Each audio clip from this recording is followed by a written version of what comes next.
پتہ ہے کچھ ٹینشنیں ایسی ہیں کہ وہ ٹینشنیں اٹھانا آپ کی ٹینشن ختم کرنے کا ذریعہ بنتا ہے، اور کچھ ٹینشنیں ایسی ہیں کہ ان سے جان چھڑانا ٹینشن کا ذریعہ بنے گا۔ ایک چرسی، وہ چرس نہیں پیتا، خوشی ہوتی ہے یا ٹینشن ہوگی اس کو جب چرس نہیں ملے گی؟ ٹینشن۔ لیکن اگر وہ یہ ٹینشن اٹھا لے گا تو ہمیشہ کی ٹینشن سے جان چھوٹے گی کہ نہیں چھوٹے گی؟ کیا خیال ہے بھائی؟ جو سگریٹ پینے کی ٹینشن، سگریٹ پینے کا عادی ہے، وہ جب سگریٹ نہیں پیے گا تو خوشی ہوگی یا ٹینشن ہوگی؟ ٹینشن ہوگی۔ لیکن یہ ٹینشن چند دن اٹھا لے تو یہ بہت بڑی ٹینشنوں سے اس کو نجات دے، خرچہ بچ جائے گا اس کا، اور وہ جو اس کی سگریٹ نہ ملنے پر طبیعت خراب ہوتی تھی وہ طبیعت خراب ہونا بند، سگریٹ پینے کے بعد جو اس کو سکون ملتا تھا وہ سگریٹ پیے بغیر ہی ملنا شروع ہو جائے گا۔ کیا خیال ہے بھائی؟ تو جو سکون کے پیچھے بھاگتے ہیں نا، ان کو سکون کے علاوہ سب کچھ ملتا ہے۔ میں نے اور آپ نے یہ دیکھنا ہے کہ اللہ رسول کا حکم کیا ہے، اس کو فوکس کرو گے تو سکون آپ کے پیچھے بھاگے گا۔ ابھی لوگ سکون مارکیٹوں میں جا کے خریدنے کی کوشش میں، یہ خریدنے والی چیز نہیں ہے، دل اللہ کے ہاتھ میں ہے۔ نبی صلی اللہ علیہ وسلم نے فرمایا کہ انسان کا قلب بین اصبعی الرحمن، رحمان کی دو انگلیوں کے بیچ میں ہے، دو انگلیوں کے بیچ میں، جس طرف کو چاہتا ہے پلٹا دیتا ہے۔ تو اس لیے ہم نے فوکس کرنا ہے اللہ اس کے رسول کے حکم کو۔ یہاں ایک اور بات میں آپ سے عرض کروں، ہم سکون تلاش کرتے ہیں کھانے پینے میں، تبھی آج کا مسلمان ہر وقت جگالی کرتا ہے۔ کیا خیال ہے؟ بولو نا، کیا ہو گیا؟ ہر وقت کیا کرتا ہے؟ جیسے بکریاں نہیں ہر وقت کھاتی ہیں، جب نہیں کھاتی تو پھر ویسے ہی منہ چلتا رہتا ہے۔ ہماری بکری کو آگے دیکھ لینا کسی وقت، جب کھانا ہوگا تو کھا رہی ہوگی، اور جب نہیں ہوگا نا تو منہ چلا رہی ہوگی۔ اس کے علاوہ کوئی اور کام ہے؟ اور مینگنیاں بنا بنا کے نکال رہی ہو، ادھر کھائے گی، اتنی مینگنیاں نکالتی ہے نا بکری، کھائے گی نکالے گی ادھر سے مینگنیاں بنا کے، تو دودھ بھی بنا کے نکالتی ہے الحمدللہ۔ تو انسان بھی نا آج کا سکون کی تلاش میں چاہتا ہے کہ ہر وقت کچھ نہ کچھ کھاتا رہے۔ یہ مزاج شریعت نہیں ہے، یہ سکون حاصل کرنے کا نیچرل طریقہ بولو نہیں۔ اگر آپ نے اپنے آپ کو کھانے کا عادی بنا لیا نا، اس سے آپ کی ٹینشن ختم نہیں ہوگی، اس سے آپ کی ٹینشن بڑھ جائے گی، اور کھانے کو دل کرے گا، اور کھانے کو دل کرے گا، تھوڑی دیر کچھ نہیں ملا پھر دل چاہے گا، کسی کام کے نہیں رہو گے، بیڑا غرق ہو جائے گا۔ اس لیے ہماری شریعت میں کوئی ایک حدیث بھی ایسی نہیں ہے، کوئی ضعیف حدیث ہی ہو جس میں کھانے کی فضیلت کہ کھانا کھانا ثواب ہے، کہیں بھی نہیں ملتا۔ یہ تو پتہ نہیں مذہب میں کھانے کا تصور آیا کہاں سے، میں تو اس پہ حیران ہوں، کوئی ایک بھی مثال نہیں ملتی ہمیں اس کی۔ اور میٹھا کھانا تو ہے ہی نہیں۔ ایک تو ہم لوگوں نے جرم یہ کیا کہ کھانا اسلام کے کھاتے میں ڈال دیا، تبھی جتنے مذہبی لوگ ہیں ان میں میجورٹی آپ کو کھانے پینے والی نظر آئے گی۔ کیوں؟ اس لیے کہ مذہب نے کھانے پینے کی رسومات ہم نے بڑھا دی، تیجے کا کھانا، 40ویں کا کھانا، پھر محرم کا حلیم، یہ سارے مذہبی کھانے ہیں نا۔ بھائی جان کیا ہو گیا؟ دیکھو محرم کا حلیم، پھر 40واں بھی ہوتا ہے کو محرم کا، پھر ربیع الاول آیا، وہ تو فرسٹ ربیع الاول سے لے کے بلکہ ربیع الاول سے پہلے سے ہی کھانے شروع ہو جاتے ہیں اور چلتے ہیں ربیع الاول کے اینڈ کے بعد، یعنی ربیع الثانی تک بھی چلتے ہیں۔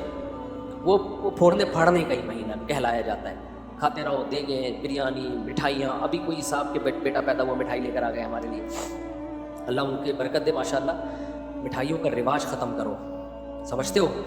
یہ مٹھائی جو ہے ہمارے مذہب سے میچ نہیں۔ ہمارے مذہب سے پتہ ہے کیا چیز میچ کرتی ہے؟ گوشت، جس سے وزن نہیں بڑھتا۔ ہمارے نبی نے بچہ پیدا ہونے پر مٹھائی کا حکم دیا یا بکرا کاٹنے کا حکم دیا ہے؟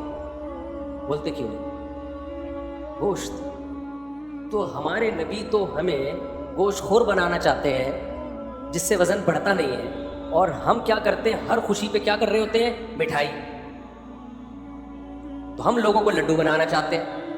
کیا خیال ہے بھائی؟ ہم لوگوں کو کیا بنانا چاہ رہے ہیں؟ لڈو۔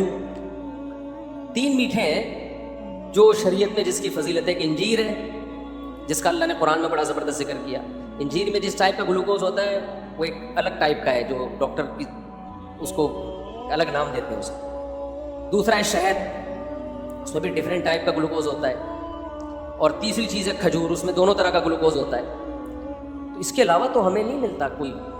ادھر سے آپ صلی اللہ علیہ وسلم نے کوئی جلیبی کبھی کھائی ہو، یا کبھی آپ صلی اللہ علیہ وسلم نے برفی کھائی ہو، مٹھائیوں کے نام ہیں ہی نہیں، کھا لیں آپ، ہم بھی کبھی کبھار کھا لیتے ہیں، اس پہ مذہب کا لیبل بولو۔ یہ میرا بیان جو ہے نا، آپ کہیں گے مفتی صاحب کس ٹائپ کا بیان لے کے بیٹھ گئے ہو آپ، یہ میں وہ باتیں آپ کے سامنے کر رہا ہوں جو ہماری سوسائٹی کی نیڈ ہے۔ دیکھو اسلام کی خوراکوں پہ اگر غور کرو گے نا تو پتہ چلے گا کہ اسلام آپ کو ایکٹیو بنانا چاہتا ہے، اسلام آپ کو سست نہیں بنانا چاہتا۔ ہمارے جو دیندار حضرات ہیں یا مسلم قوم ہے، ان کی خوراکیں ایسی ہیں کہ یہ کمبخت چست ہو ہی نہیں سکتے، تو جو چست نہیں ہو سکتا وہ مذہب پہ کیسے عمل کر سکتا ہے؟ نہیں آ رہی میرا خیال ہے بات۔ مذہب میں نا سستی منع ہے۔ نبی صلی اللہ علیہ وسلم نے فرمایا اللہم انی اعوذ بک من الجبن ومن الکسل، اے اللہ بزدلی سے بھی تیری پناہ مانگتا ہوں اور سستی سے بھی تیری پناہ مانگتا ہوں۔ اسلام ایک پورا پیکج ہے۔ اگر سستی سے نبی نے پناہ مانگی ہے، سستی کو کی حوصلہ شکنی کی ہے، تو یہ ہو سکتا تھا اسلام آپ کو خوراکیں وہ کھلائے جو آپ کو کولیسٹرول کا ڈبہ بنا دیں، سست بنا دیں، اور پھر چستی کی ترغیبیں دے۔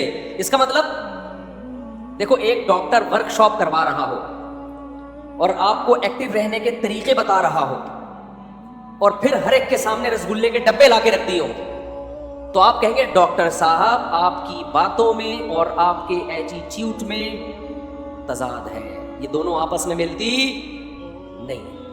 اور آسان مثال، ایک ڈاکٹر آپ کو کینسر کے خلاف موٹیویٹ کر رہا ہو، سمجھا رہا ہو کینسر بہت خطرناک ہے، کینسر سے دور بھاگو، کینسر سگریٹ سے ہوتا ہے، کینسر موٹاپے سے ہوتا ہے، کینسر فلانی چیز سے ہوتا ہے، کینسر ڈمکانی چیز سے ہوتا ہے، اس کے بعد پھر سٹا لگا رہا ہے بیٹھ کے، اور آپ کا ایک ڈبہ آپ کو بھی پکڑا ہے گولڈ لیف، یہ لیجیے K2 کنگ سائز فلٹر، ہمارے دور میں یہی ایڈ آتے تھے، پتہ نہیں کیا آ رہے ہیں، یہ کھائیے۔ آپ بولو گے ڈاکٹر صاحب وہ کیا تقریر تھی وہ جو آپ گھنٹوں سے کر رہے تھے؟ تو ڈاکٹر کیا اصل میں مجھے لیکچر کے پیسے ملتے ہیں، تو لیکچر تو میں نے دینا ہے بھائی، اس لیکچر کے مجھے پیسے ملتے ہیں تو وہ تو میں نے دینا تھا، اس لیے باقی اب یہ ہمارا آپس کا معاملہ ہے، سگریٹ پیتے ہیں کہ نہیں پیتے۔ تو آپ بولو گے ٹھیک ہے، پھر آپ ایک ایز اے لیکچرار بہت ایک اچھے ہیں، آپ ایز اے موٹیویشنل اسپیکر آپ کی 2 ٹکے کی حیثیت نہیں ہے، آپ تو لوگوں کو ڈی موٹیویٹ کر رہے ہیں۔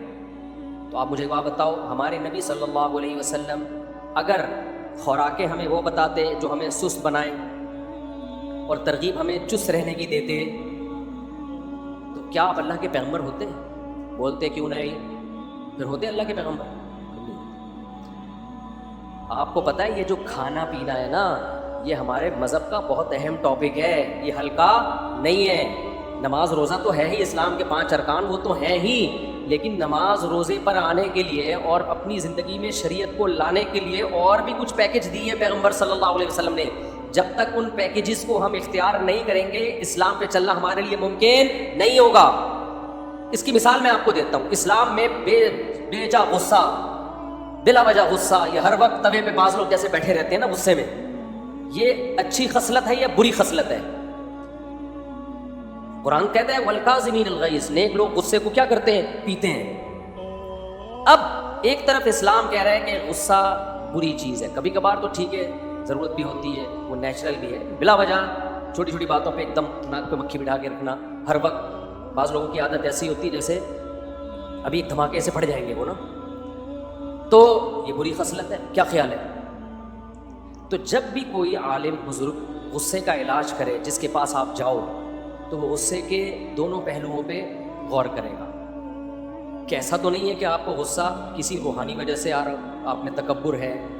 غصہ جس کو زیادہ آتا ہے نا، 2 وجوہات ہوتی ہیں، ایک روحانی وجہ کا مطلب اس میں تکبر ہے، اس کے اندر اس کو یہ غلط فہمی ہو گئی ہے کہ میں بہت نیک ہوں۔ بعض لوگوں کو اپنے بارے میں یہ خوش فہمی ہو جاتی ہے کہ میں بہت بولو نیک، یہ بہت بڑی بیماری ہے، اور یہ ان لوگوں کو زیادہ ہوتی ہے جو مشہور ہوتے ہیں، جیسے ہم لوگ، جن کے لوگ ہر وقت تعریفیں کرتے رہتے ہیں، مفتی صاحب آپ اتنے اچھے، آپ اتنے اچھے، تو بعض دفعہ آدمی کو اپنے بارے میں وہم ہوتا ہے شاید واقعی میں بہت اچھا ہوں، یہ ہو جاتا ہے، یہ بہت خطرناک بیماری ہے۔ اس کا نقصان یہ ہوتا ہے کہ پھر اگر کوئی آپ سے غلطی ہوتی ہے نا، اور کوئی کہتا ہے آپ سے یہ غلطی ہوئی، تو آدمی کی کھوپڑی گھومتی ہے، وہ کہتا ہے میں کیسے، مجھے تو اتنے لوگ میرے ہاتھ چومتے ہیں، وہ بھی مجھے اچھا کہہ رہا تھا، وہ بھی اچھا کہہ رہا تھا، وہ بھی اچھا، تو یہ میں کیسے بھائی، دل چاہ رہا ہے تیرے رکھ کے میں تھپڑ لگاؤں۔ بھائی جتنا بھی اچھا ہو جائے، یہ کسی کتاب میں لکھا ہوا ہے کہ اب آپ سے کوئی غلطی نہیں ہو سکتی، یہ کسی کتاب میں لکھا ہوا ہے؟ لکھا ہوا بھی ہوتا تو وہ کتاب میں غلط لکھا ہوا ہے اس کا مطلب ہے, ٹھیک ہے نا. تو یہ جن لوگوں کو ایسے غصہ آتا ہے نا, یہ روحانی مسئلہ ہے ان کے ساتھ. ان کو اپنے بارے میں بل الانسان علی نفسہ بصیرہ, قرآن کہتے ہیں انسان اپنے بارے میں باخبر ہوتا ہے, اس کو پتا ہوتا ہے میں کتنے پانی میں ہوں, لیکن وہ اپنے بارے میں اپنی رپورٹ کے بجائے دوسروں کی رپورٹوں پہ اعتماد کرتا ہے. لوگ کہہ رہے ہیں بھائی بہت اچھا, تو وہ اپنے بارے میں خوش فہمی میں. یہ بہت مسئلہ مذہبی اسکالرس کے ساتھ بھی ہوتا ہے, اور جو بھی اس طرح کے ذرا مشہور لوگ ہوتے ہیں نا, ان کے بگڑنے کے چانس زیادہ ہوتے ہیں. وہ وہم ہو جاتا ہے کہ میں بہت, ایک صاحب تھے انہیں کوئی بوڑھا بھی ذرا سی نصیحت کرتا نا تو وہ بہت غضبناک ہوتے ہیں. یہ بھی نہیں دیکھتے کہ یار بوڑھے کا تو تھوڑا سا یہ عمر میں آپ سے زیادہ ہے, ٹھیک ہے علم میں نہیں ہوگا لیکن عمر کا بھی تو کوئی خیال ہوتا ہے نا. ایک نوجوان عالم کو جب کوئی بوڑھا تنبیہ کر رہا ہو تو اس عالم کو اپنے علم کو ایک طرف رکھ لینا چاہیے, اس بوڑھے کے بڑھاپے کا خیال کر لینا چاہیے کہ یار بڑے بزرگ ہیں, چھوڑو ڈانٹ کھا لو تھوڑی دیر کے لیے. تو وہ جو ان عالم کو نا بہت زیادہ غصہ آتا تھا, کوئی بھی نصیحت کرے بہت زیادہ غصہ آتا تھا. تو میں بڑا پریشان تھا کہ یار ان مولانا کو ہو کیا گیا ہے, کوئی ذرا سی بات کرتا ہے ایک دم ایسے, اور بات بھی صحیح کر رہا ہوتا ہے وہ. تو کسی نے بڑا اچھا تبصرہ کیا, انہوں نے کہا اصل میں ان مولوی صاحب کو اپنے بارے میں یہ وہم ہو گیا ہے کہ میں بہت, بعض دفعہ ہو جاتا ہے انسان ہے, تو یہ وہم دور کرنے کی ضرورت ہے کہ حضرت آپ کو بہت زیادہ نیک نہیں ہے, ایسے ہی ہیں جیسے سب لوگ ہوتے ہیں. اب اس کا مطلب یہ نہیں کہ آپ علماء کو جا کے بتانا شروع کر دیں حضرت آج ہمیں پتہ چلا آپ اتنے ہیں نہیں. تو آپ کا کام علماء سے یقیناً محبت ہی ہے, سمجھ رہے ہو. ہاں کوئی واضح غلطی نظر آئے 2 اور 2 4 کی طرح تو اس پہ ایک دفعہ تنبیہ کر دی جائے, لیکن خود عالم کی تو ذمہ داری ہے نا وہ اپنے بارے میں غور کرے, حد سے زیادہ خوش فہمی میں مبتلا نہ ہو. تو غصہ ختم کرنے کا ایک روحانی بھائی یہ وجہ ہے. تو جو بزرگ ہوں گے, سچی مچی کے بزرگ ہوں گے, وہ آپ کے اس ٹیکنیکل فالٹ کو دور کریں گے, آپ کے اندر سے خود پسندی کو ختم کریں گے. بھائی نارمل رہو, جیسے سارے ہیں نا ایسے ہی بن کے رہو. دوسرا, غصے کا بعض دفعہ سبب کوئی روحانی سبب نہیں ہوتا, جسمانی سبب ہوتا. آپ بلڈ پریشر کے مریض ہیں تو ظاہر ہے آپ کو بات بات پہ بولو غصہ آئے گا. تو جو اللہ والے بزرگ ہوں گے وہ آپ کے غصے کے علاج کے لیے یہ بھی کہیں گے کہ بھائی ڈاکٹر کو بھی دکھاؤ, کوئی جسمانی بیماری تو نہیں ہے کہ ہر تھوڑی دیر کے بعد آپ کی رگ پھڑکنا شروع کر دیتی ہے, بیٹھے بیٹھے ایسا لگتا ہے جیسے کسی نے نیچے سے چولہا جلا دیا ہو. کیا خیال ہے بھائی؟ بعض لوگ ہوتے ہیں بیٹھے بیٹھے نا ایسا لگتا ہے کوئی چولہا جلا کے چلا گیا, آرام سے بیٹھے ہوئے تھے ایک دم پتہ نہیں کیوں پھٹکنا شروع ہو گئے. ہوتا ہے کہ نہیں ہوتا؟ تو وہ کیا ہے بھائی, یا تو بلڈ پریشر کی بیماری ہے, یا اعصابی کمزوری ہے, پٹھے کمزور ہو گئے, مسل کمزور ہو گئے, برداشت ختم. بڑھاپے میں غصہ زیادہ آتا ہے, تبھی تو اللہ نے بوڑھے والدین کے بارے میں کہا کہ اگر وہ جھڑکیں تو آگے سے اف مت کرو, کیونکہ بوڑھے ہو گئے ہیں, اب ان میں برداشت ختم ہو گئی ہے. تو غصے کا آپ کی صحت سے بہت گہرا تعلق ہے. تو اب مجھے ایک بات بتاؤ, جو یہ چاہتا ہے کہ میں جنت میں جاؤں اور بلا وجہ غصہ نہ کروں, تو شریعت کے اس حکم پہ چلنے کے لیے اس کو اپنا روحانی علاج بھی کرانا پڑے گا. روحانی سے وہ ٹوپی ڈراموں والا عامل ہوگا نہیں, ان کو تو خود علاج کی ضرورت ہے. تو اب مجھے ایک بات بتاؤ, جو جہنم سے بچنا چاہتا ہے اس کو اپنے غصے پہ کنٹرول کرنا پڑے گا کہ نہیں پڑے گا؟ تو کیا اس کے لیے صرف روحانی علاج, روحانی سے مراد تکبر ختم کر دے, دنیا کی محبت ختم کر دے, صرف یہ کافی ہوگا؟ یہ جسمانی علاج کی بھی ضرورت ہے کہ نہیں ہے؟ یقیناً ہے, جسمانی علاج کی بھی ضرورت ہے. تبھی تو ہمارے نبی صلی اللہ علیہ وسلم نے عبادت میں اعتدال کا حکم دیا. فرمایا تمہاری جان کا بھی تم پر حق ہے. صحابہ پوری رات نماز پڑھتے تھے تو نبی نے ان کو منع کیا. وجہ اس کی کیا ہے؟ بھائی آپ کی صحت خراب ہوگی تو آپ کا گھر والوں کے ساتھ ایٹیٹیوڈ خراب ہوگا, آپ ڈپریشن میں کوئی الٹا کام کرو گے جا کے. فوجیوں میں دیکھو نا رات کو ٹائم پہ سلایا جاتا ہے, وہ سلانا بھی گورنمنٹ کی طرف سے پابندی ہے. سوئے گا تو ان کو پتا ہے نہیں سوئے گا صبح اٹھ کے کیا کرے گا. جو جنگ لڑنے والے ہوتے ہیں یا جہاں بھی سیکیورٹی کا مضبوط نظام ہوتا ہے نا, تو اس میں ملازمین کو سلانا بھی پابندی ہوتی ہے. سونا ہم جب مدرسے میں پڑھتے تھے نا تو ہم پہ یہ بھی پابندی تھی کہ آپ نے اتنے بجے لازمی سو جانا ہے. مجھے یاد ہے میرے استاذ بہت زیادہ اس بات پہ سختی کرتے تھے کہ دوپہر قیلولہ کیا ہے کہ نہیں کیا. ان کو پتا ہوتا ہے ان کم بختوں نے اگر دوپہر نہیں سوئے نا تو یہ پڑھیں گے نہیں, پھر یہ تھکے رہیں گے, پڑھائی میں دل نہیں لگے گا ان کا. تو یہ خوب سمجھ لیں, مذہب پہ چلنے کے لیے, اللہ کو راضی کرنے کے لیے جیسے روحانی بیماریوں کا علاج کرنا ضروری ہے, ایسے ہی جسمانی بیماری کا علاج بھی ضروری ہے. اس کے بغیر آپ مذہب پہ نہیں چل سکتے. تو جیسے غصہ اسلام میں بری چیز ہے، خوش اخلاقی اچھی چیز ہے. نبی صلی اللہ علیہ وسلم نے فرمایا قیامت کے دن میرے سب سے قریب وہ ہوگا جس کے اخلاق سب سے اچھے ہوں گے. تو کیا مطلب سارے بلڈ پریشر کے مریض نبی کے ساتھ ہوں گے قیامت کے دن؟ بولو نا. نہیں، بلڈ پریشر والوں کا وہ تو کہاں ہوں گے، وہ تو اچھے اخلاق ان کے بہت مشکل ہے نا. اسی طرح یاد رکھو، ہاں ایک اللہ کی طرف سے بیماری مسلط ہو گئی، اس پہ تو پھر صبر کا ثواب ملتا ہے. وہ تو اللہ کی، جیسے ایوب علیہ السلام ساری زندگی بیمار رہے ہیں، اس میں ایوب علیہ السلام کا قصور نہیں تھا. وہ بیماری کس کی طرف سے تھی؟ اللہ کی. اور علماء کہتے ہیں ایسی بیماری میں صبر کی توفیق بھی ملتی ہے، جس میں انسان کی اپنی حماقت نہ ہو، بلکہ یہ کس کی طرف سے ہو؟ اللہ کی طرف سے. ہماری بیماریاں ہماری اپنی حماقتوں سے ہیں، اللہ کی طرف سے نہیں ہیں، اپنی حماقتوں سے ہیں. تو اب میں یہ اتنی لمبی تمہید کے بعد آپ سے عرض کر رہا ہوں کہ اسی طرح جیسے اسلام میں غصہ حرام ہے، بد اخلاقی حرام ہے، اسی طرح اسلام میں سستی بھی کیا ہے؟ بولو، حرام. سست آدمی نماز پڑھ سکتا ہے؟ فجر میں دیکھ لو، فجر میں کسی بھی مسجد میں پکے نمازیوں کا ریشو دیکھو، عام لوگوں کی بات نہیں میں کر رہا. کتنے تھوڑے نمازی ہوتے ہیں. تو یہ کیا اس کی علامت ہے کہ اتنے جو تھوڑے نمازی ہیں یہ اس لیے ہیں کہ قوم چست بہت ہے، ایکٹیو بہت ہے. نمازیوں سے نہیں اٹھا جاتا، نمازیوں سے فجر میں نہیں اٹھا جاتا. کیوں؟ سست ہے. اور بہت سارے کام ہمارے دیکھ لو، ایک کام نہیں ہے صرف نماز پڑھ کیسے رہے ہو؟ ایسے پڑھ رہے ہوتے ہیں. ایک صاحب کو میں نے دیکھا نماز پڑھ رہے، ایک ٹانگ پہ پورا زور، پھر تھوڑی دیر میں یہ والی ٹانگ ہلکی دوسری.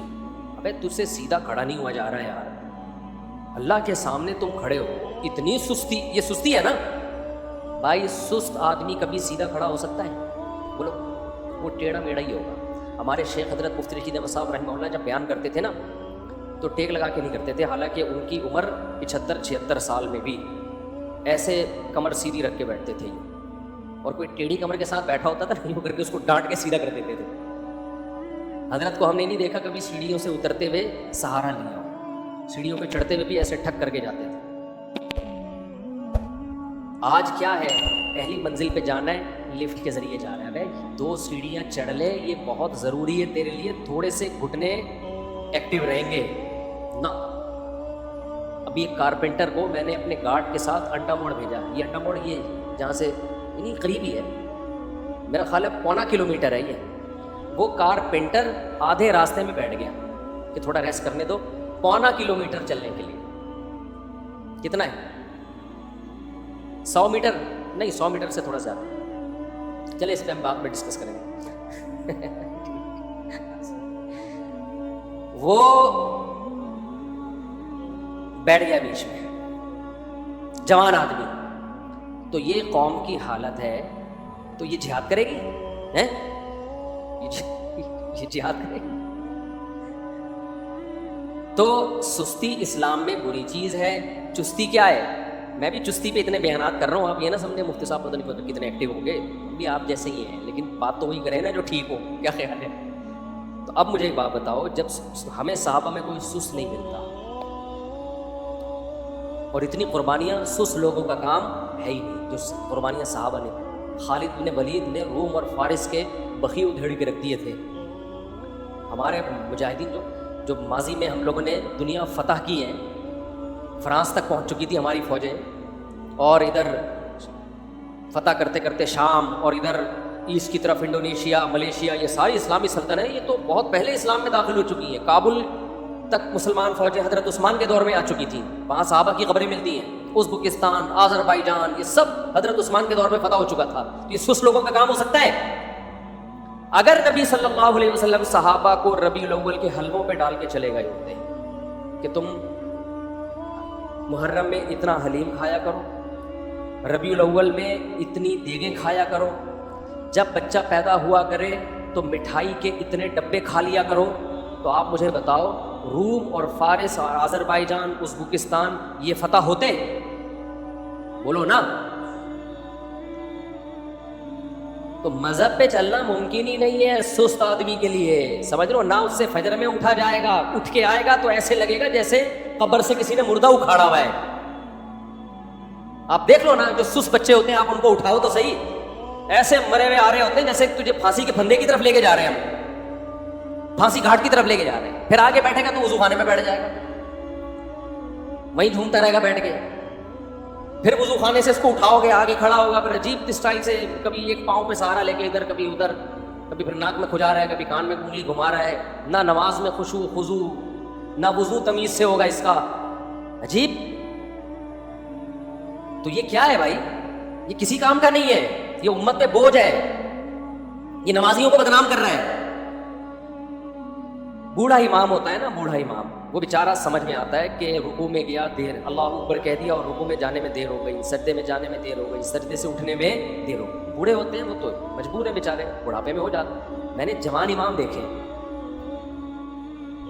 سجدے میں جا رہے ہیں، اللہ اتنا لمبا، اللہ اکبر کے پبلک سجدے میں پہلے پہنچ چکی ہے، امام صاحب ابھی راستے میں پہنچے۔ یار آپ تو 30-35 سال کے ابھی ینگ ہو، آپ اتنا لیٹ پہنچ رہے ہو، سردے میں اتنا لیٹ پہنچ رہے ہو۔ اور چلو شادیوں میں دولہا اپنی شادی میں لیٹ آتا ہے، میں تو نکاح پڑھاتا ہوں نا یہاں، دولہا لیٹ آدھا گھنٹہ 1 گھنٹہ، میں کہتا ہوں جس کمبخت کو اس کی شادی موٹیویٹ نہیں کر سکی ٹائم پہ پہنچنے کے لیے، وہ باقی کون سے کام ٹائم پہ کرے گا؟ یا تو بیزار ہے، تیری پسند کی شادی نہیں ہو رہی، یا تو سست ہے کہ پسند کا کام بھی اتنی سستی سے ہو رہا ہے۔ یہی وجہ ہو سکتی ہے نا بھائی تیری۔ کبھی چلو حادثہ بھی ہو جاتا ہے، ٹریفک جیم ہے، کوئی مسئلہ ہو گیا، لیکن نارملی بھی لوگ یہی کر رہے ہوتے ہیں، ہم بیٹھے ہوئے ہیں نکاح پڑھانے، ہم ٹائم پہ پہنچے ہوئے ہیں، حالانکہ میری نہیں ہو رہی شادی، پھر بھی میں ٹائم پہ پہنچا ہوں۔ اور اگلا کیا کر رہا ہے؟ جو دولہا ہے 1 گھنٹہ لیٹ، 1.5 گھنٹہ لیٹ۔ بس کر یار، تو نماز کیسے ٹائم پہ پڑھے گا جب تیری جو شادی جس میں اتنی دلچسپی ہے تجھے، وہ تو اتنی لیٹ کر رہا ہے، گھنٹہ بعد پہنچ رہا ہے تو یہ مقصد، یہ قوم سست ہے یا نہیں ہے؟ مجھے یہ بتاؤ۔ یہ خدا کی قسم بہت بڑا عیب ہے ہمارے اندر، اس کو ہلکا مت سمجھو، بہت بڑا عیب ہے۔ نبی صلی اللہ علیہ وسلم کو سستی پسند نہیں ہے، اور آپ صلی اللہ علیہ وسلم کی صحیح بخاری کی حدیث ہے، آپ صلی اللہ علیہ وسلم نے فرمایا، ہم خطبوں میں یہ حدیث سنتے ہیں نا، خیر القرون قرنی ثم الذین یلونہم ثم الذین یلونہم، یہ بہت زیادہ ہم نے سنی ہے حدیثیں۔ آپ کو پتہ ہے پوری حدیث ہم نے نہیں سنی، ہم یہاں تک حدیث سنا کے بریک لگا دیتے ہیں، ہمیں پتہ ہے آگے ہم نے بیان کی تو ہو سکتا ہے میرے ہی خلاف جا رہی ہو وہ حدیث، کیونکہ میرے ابھی دفتر میں بھی مٹھائی کا ڈبہ رکھا ہوا ہے، نیت خراب ہو رہی تھی میری بھی۔ تو نبی صلی اللہ علیہ وسلم نے فرمایا، سب سے بہترین امت میری یعنی صحابہ کی، پھر ان کے بعد والی بھی سب سے بہترین یعنی تابعین کی، پھر ان کے بعد والی بھی یعنی تبع تابعین کی۔ فرمایا اس کے بعد شر پھیلے گا، اور شر میں آپ نے 2 چیزوں کو خصوصیت سے ہائی لائٹ کیا، فرمایا 1 جھوٹ پھیل جائے گا، نمبر 2 موٹاپا پھیلے گا۔ سمجھ میں آ رہی ہے بات؟ موٹاپے سے مراد ہے سستی، کیونکہ موٹاپا قدرت کی طرف سے ہوتا ہے، وہ نیچرل ہے۔ بہت چست لوگ بھی ہم نے بھاری جسم والے دیکھے ہیں، بہت کم خوراک والے لوگ بھی ہم نے بھاری جسم والے دیکھے، یہ کل قدرت کی طرف سے ہے۔ کسی کا پیٹ نکلا ہوا ہو تو اس سے بدگمان ہونے کی اجازت نہیں ہے، نیچرلی بھی لوگوں کا پیٹ ہوتا ہے، کسی بیماری کی وجہ سے نکل جاتا ہے۔ میں نے ایسے علماء دیکھے ہیں 24 گھنٹے میں 1 ٹائم کھاتے ہیں، وہ بہت ہلکا، لیکن پیٹ نکلا ہوا ہے ان کا، قدرت کی طرف سے۔ صحابہ میں بھی ایسے تھے، بعض بھاری جسم کے، بعض دبلے جسم کے، لیکن یہاں وہ موٹاپا مراد ہے۔ تمام محدثین کی بات لکھتے ہیں، اس سے نیچرل جو موٹاپا ہوتا ہے وہ مراد نہیں ہے، یہاں وہ موٹاپا مراد ہے جو کھانے کی وجہ سے ہوا ہو۔ سمجھ میں نہیں آ رہی بات؟ اسی وجہ سے اس حدیث کی تشریح میں علماء نے لکھا ہے کہ نبی کی حدیث کا مطلب یہ ہوا کہ اس امت میں 2 بیماریاں سب سے پہلے آئیں گی، ایک زیادہ کھانا، دوسرا جھوٹ۔ دوسرا کیا آئے گا بھائی؟ جھوٹ۔ بات کریں گے تو جھوٹ بولے گا۔ ہر آدمی کیا بول رہا ہے، کیا کر رہا ہے آج کل؟ جب بھی کوئی بات کر رہا ہوتا ہے پتہ ہی نہیں چلتا کہ سچ بول رہا ہے کہ جھوٹ بول رہا ہے۔ قسمیں اٹھا لے گا، پوری بات ہی نہیں کرے گا کبھی بھی۔ تو اور دوسرا کھانا، کھائے جا رہے ہیں، اور مجھے اللہ کی قسم اس پہ افسوس نہیں ہو رہا کہ زیادہ کیوں کھا رہے ہو۔ بھائی یہ تو ڈاکٹروں کا ٹاپک ہے نا کہ کم کھاؤ، میرا ٹاپک تھوڑی ہے۔ مجھے افسوس اس پر ہو رہا ہے کہ اس پہ مذہب کا لیبل کیوں لگا رہے ہیں. یہ میرا ٹاپک ہے, یہ ڈاکٹروں کا ٹاپک نہیں ہے. مذہب کا لیبل مت لگاؤ, مذہب میں پھوڑنا پھاڑنا پسند بولو نہیں. اور مٹھائیوں کو ختم کر دو مارکیٹ سے. ہمارے نبی صلی اللہ علیہ وسلم نے جو ہمیں کھانے پینے کی چیزیں بتائی ہیں خوشی کے موقع پہ, وہ گوشت بتایا ہے, مٹھائیاں نہیں بتائی ہیں. وہ کیا بتایا ہے؟ اسلام میں تہوار ہے. عید الفطر پہ آپ صلی اللہ علیہ وسلم نماز عید سے پہلے کھجور کھایا کرتے تھے. نماز عید سے پہلے کیا کھاتے تھے؟ کھجور. اس میں بھی یہ حکمت تھی کہ یہ بتانا کہ آج ہمارا روزہ نہیں ہے. وہ بھی چند کھجوریں کھاتے تھے بس. باقی ہمارے نبی صلی اللہ علیہ وسلم سے تہواروں کے کیا ثابت ہے؟ بقرعید ہمارا تہوار ہے. کیا اسلام میں یہ ہے؟ دیکھو ہندو جب تہوار مناتے ہیں تو وہ طرح طرح کے ویجیٹیبل اور مٹھائیاں کھاتے بھی ہیں اور کھلاتے بھی. ایسا ہی ہوتا ہے کہ نہیں ہوتا؟ سویٹس یہی ہوتا ہے نا. لبرل سیکولر لوگوں کا ایک تہوار ہوتا ہے برتھ ڈے. اس میں وہ کیا کاٹتے ہیں؟ کیک. فل کارب ڈائٹ. تھوڑے دنوں میں انسان کو بھی کیک کی طرح کھلا دیتی ہے, ایسی ڈائٹ. یہ ایک تہوار ہے سیکولر اور لبرل لوگوں کا. اس میں وہ کیا کھاتے ہیں بھائی؟ میں اسلام کا مقابلہ کرا رہا ہوں نا لبرلزم سے اور دوسرے مذاہب سے. کرسمس میں بھی کیا کھائے جاتے ہیں؟ کیک کھائے جاتے ہیں زیادہ تر, مٹھائیاں گفٹ کی جاتی ہیں. اسلام میں تہوار ہے عید الفطر. اس میں کیا ہے؟ عید سے پہلے چند کھجوریں, وہ بھی یہ بتانے کے لیے کہ آج ہمارا روزہ نہیں. اس میں یہ حکمت علماء نے بیان کی کہ ایسا نہ ہو کہ روزہ ہے بھائی آج نہیں رکھے, آج نہیں ہے, عمل سے ثابت کریں گے نہیں ہے آج روزہ. نمبر 2, اسلام میں تہوار ہے بقرعید. خوشی کا دن ہے نا, اس میں مٹھائی کے ڈبے کاٹنے کا حکم ہے. بھائی اسلام نے کہا ہوتا بھائی دوسری عید آ رہی ہے تمہاری, تو اب تم نے کیا کرنا ہے؟ تم نے زردے کی دیگیں پکانی ہیں, تم نے گنے کے گڑ کھلانے ہیں لوگوں کو, صحیح ہے نا. اس میں کیا رکھا گیا ہے؟ گوشت.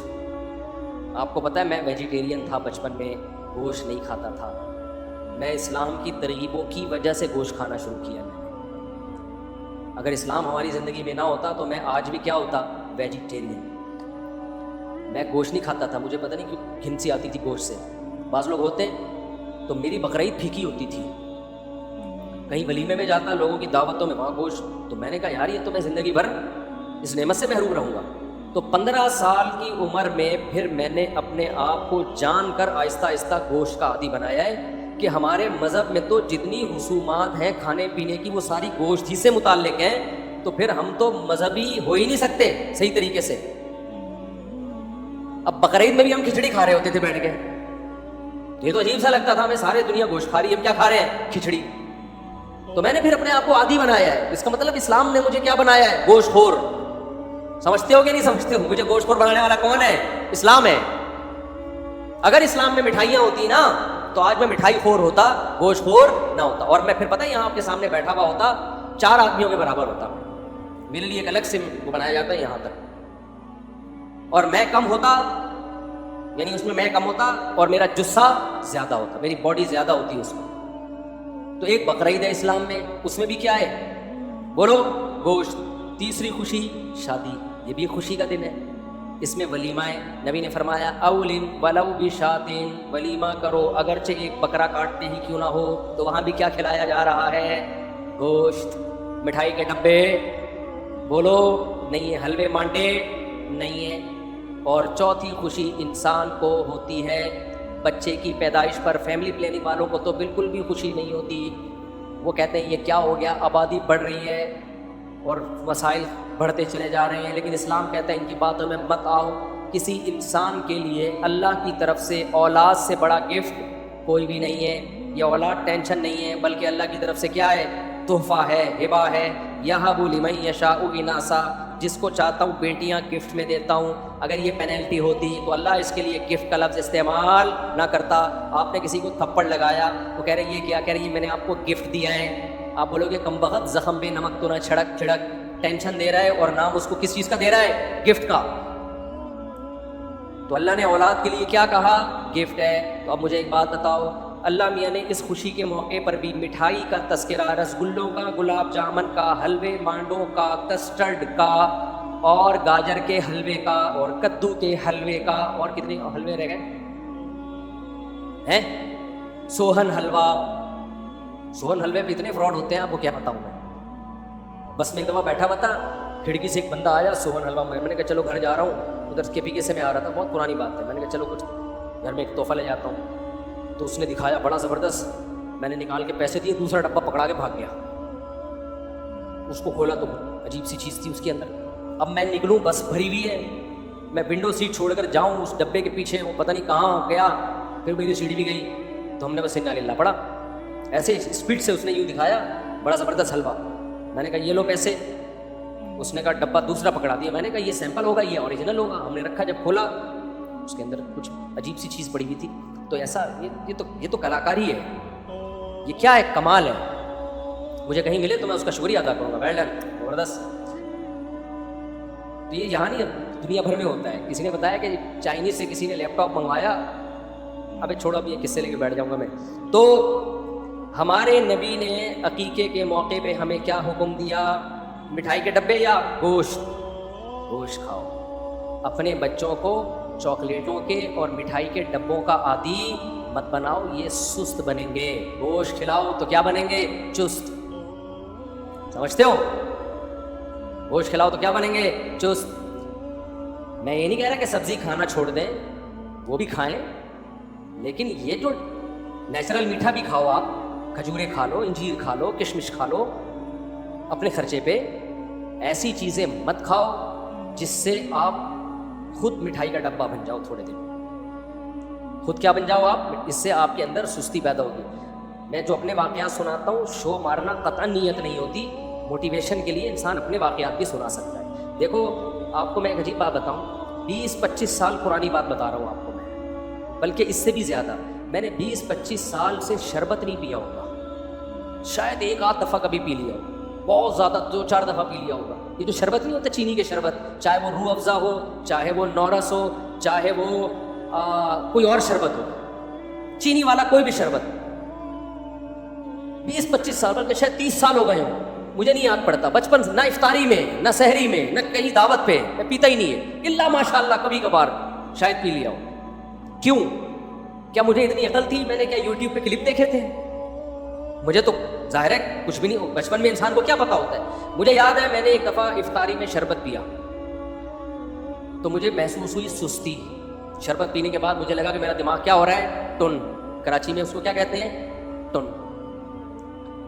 اچھا بچے تو ایکٹیو ہوتے ہیں، کھیلتے ہیں، کودتے ہیں. مجھے لگا کہ یار وہ ایکٹیونیس نہیں ہے. تو یہ کیوں ہو رہی ہے؟ آج کیا ایسا کھایا ہم نے؟ بچوں میں اتنی کھوپڑی ہوتی نہیں ہے. مجھے محسوس ہو رہا تھا کہ یار یہ جب شربت پیو تو باڈی میں وہ ایکٹیونیس رہتی نہیں ہے.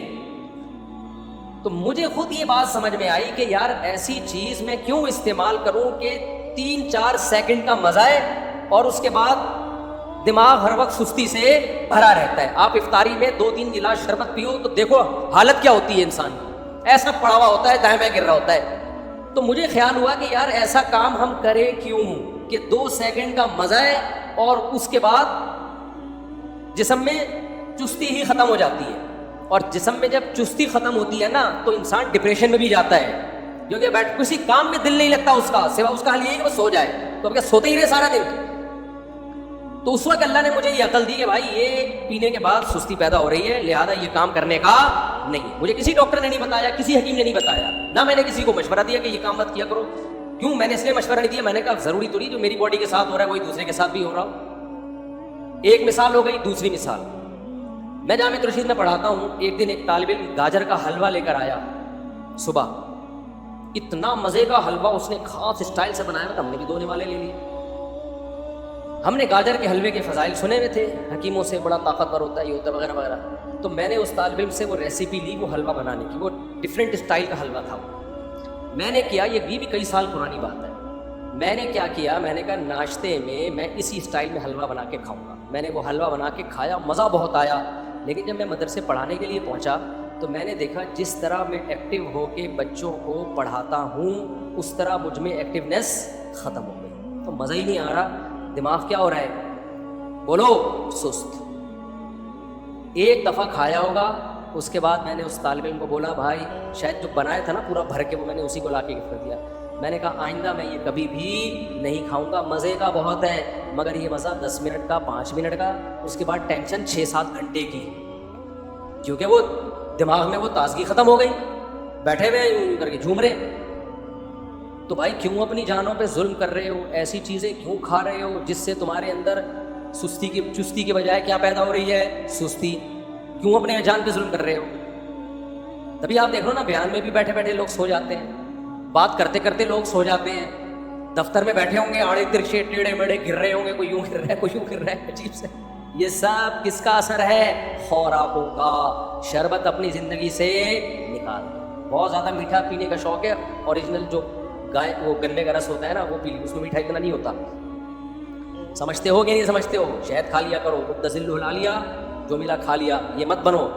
تو ہماری شریعت میں اس کا بڑا اہتمام کیا گیا ہے کہ آپ کی خوراک کم ہونی چاہیے اور آپ کی خوراک اچھی ہونی چاہیے تاکہ ایک صحت مند معاشرہ وجود میں آئے.